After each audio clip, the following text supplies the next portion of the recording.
Je m'appelle Serge Mouraret. Après 50 ans de photographie et de reportage, j'ouvre mes archives. L'occasion de dépoussiérer mes images et de revivre mes aventures de jeunesse.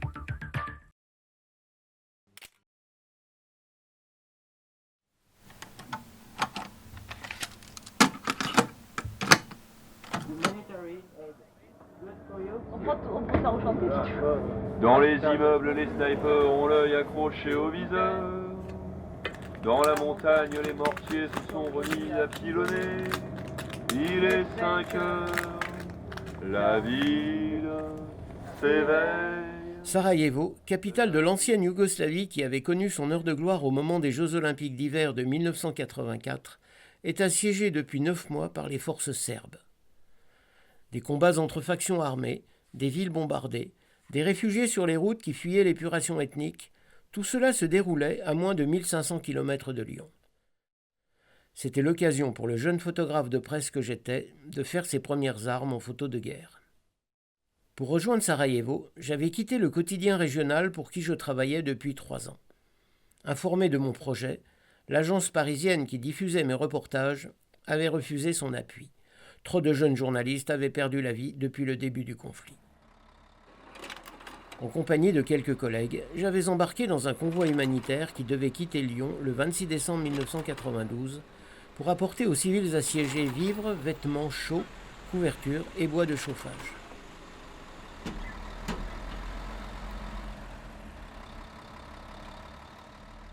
En dépit de la courte distance à parcourir, le voyage avait duré 6 jours.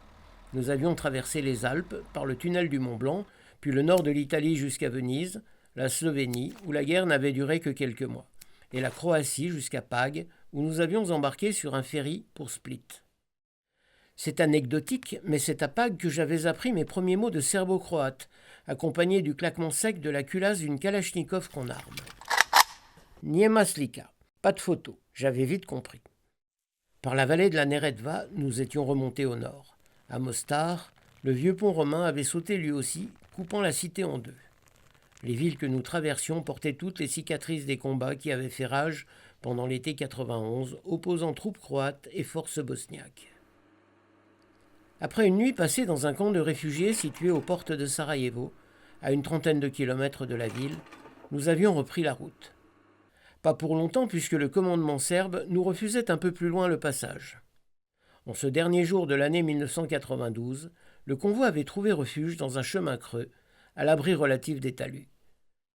C'est là que nous avions passé une nuit blanche entre lignes serbes et bosniaques, rythmées par les tirs qu'échangeaient les artilleurs. Une façon comme une autre de fêter la nouvelle année.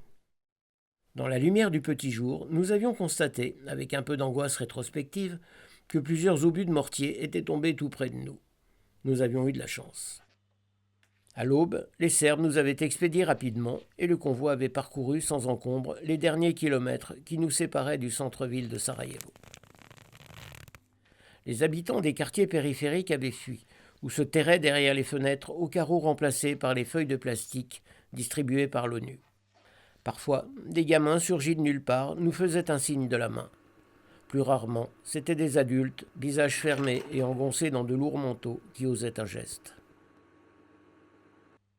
Plus nous approchions du centre, et plus les destructions étaient grandes. Les toits des maisons bombardées étaient éventrés, les fenêtres noircies par les flammes et les fumées. Ici et là, gisaient des véhicules, camions, voitures ou bus, certains retournés sur le flanc, renversés par le souffle des obus. Les épaves encombrantes avaient été repoussées sur le bas-côté, mais d'autres avaient été disposées de manière à protéger les civils du feu des snipers durant leur déplacement. Toutes étaient criblées de balles d'armes automatiques, comme si les tireurs s'étaient acharnés sur elles. Passé l'aéroport, tenu par les soldats des Nations Unies, nous avions été pris en charge par les blindés français. Sous la protection rassurante de leurs canons, nous avions roulé à un rythme soutenu, saluant au passage les ruines de l'immeuble qui abritait, toujours et encore, le journal Oslobodenier, symbole de la résistance bosniaque à l'assaillant serbe. Blindés et véhicules humanitaires avaient encore accéléré. La consigne était stricte. On ne ralentit pas, on ne s'arrête pas. À travers le pare-brise du camion qui m'avait embarqué, je ne quittais pas des yeux l'avenue réputée la plus dangereuse du monde, celle que les soldats et les journalistes avaient surnommée Sniper's Alley.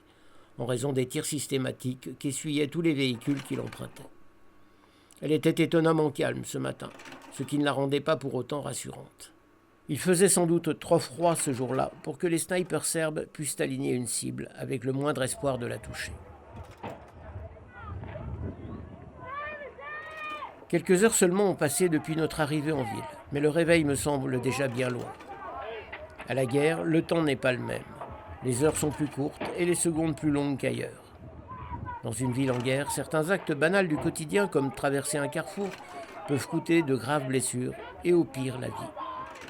Et lorsque l'on prend son élan, les secondes s'étirent comme jamais et le temps semble ralentir à tel point qu'on pourrait le croire suspendu.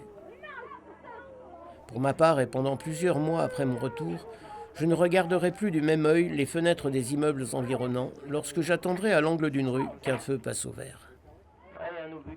Comme je poussais jusqu'à l'Holiday Inn, devenu depuis le début du siège le quartier général de la presse internationale, j'avais rencontré ce gamin aux airs de Titi urbain serré dans sa mince parka. And what's your how old are you? 10. 10. And you've got brothers or sisters? Sister. Sister, how much? Yeah. Dans un anglais presque parfait, il m'avait raconté la guerre vue à travers ses yeux d'enfant, entre terreur et deuil quotidien et grandes vacances. On avait froid et faim, on pouvait à tout moment perdre des proches, l'appartement qui vous abritait pouvait être à chaque instant soufflé par un obus, mais en même temps les écoles avaient fermé et la ville s'était transformée en une immense aire de jeux et d'aventure avec les copains. À l'hôpital général, Vesna, une anesthésiste réanimatrice bosniaque, nous avait accueillis et guidés à travers les chambres et les blocs opératoires. Les victimes nous montraient leurs membres amputés et nous priaient de les photographier. Les blessés étaient installés au rez-de-chaussée et dans les caves, en dessous de la ligne de tir des canons ennemis. La moitié des chambres du côté du mont Igman étaient en effet sous le feu des assiégeants. Les vitres avaient depuis longtemps éclaté sous les impacts et les murs étaient, à certains endroits, crevés par les obus serbes. Ici et là traînaient des carcasses de lits. Un froid glacial régnait dans ces secteurs abandonnés. Je revois encore ce vieil homme en pyjama, coiffé d'un épais bonnet de laine, qui m'observait de ses yeux pétillants, tandis que je le photographiais assis sur son lit. Les jambes de son pantalon étaient repliées sous lui. On l'avait amputé des 2 jambes. Dehors, les enfants bavardaient avec les miliciens et les soldats de l'armée régulière. Ils posaient pour nous comme si de rien n'était. 25 ans plus tard, je ne les ai pas oubliés et je sais que leur souvenir me hantera toujours. La ville s'éveille, la ville s'éveille. Un journaliste gilet pare-balles, un enfant meurt à l'hôpital. Son frère rejoint son unité, un convoi passe humanité. Il est 5 heures, la ville s'éveille, la ville s'éveille.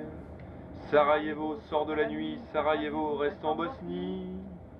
Derrière les murs criblés de balles, un peuple vit sous les rafales. Il est 5 heures, il est 5 heures,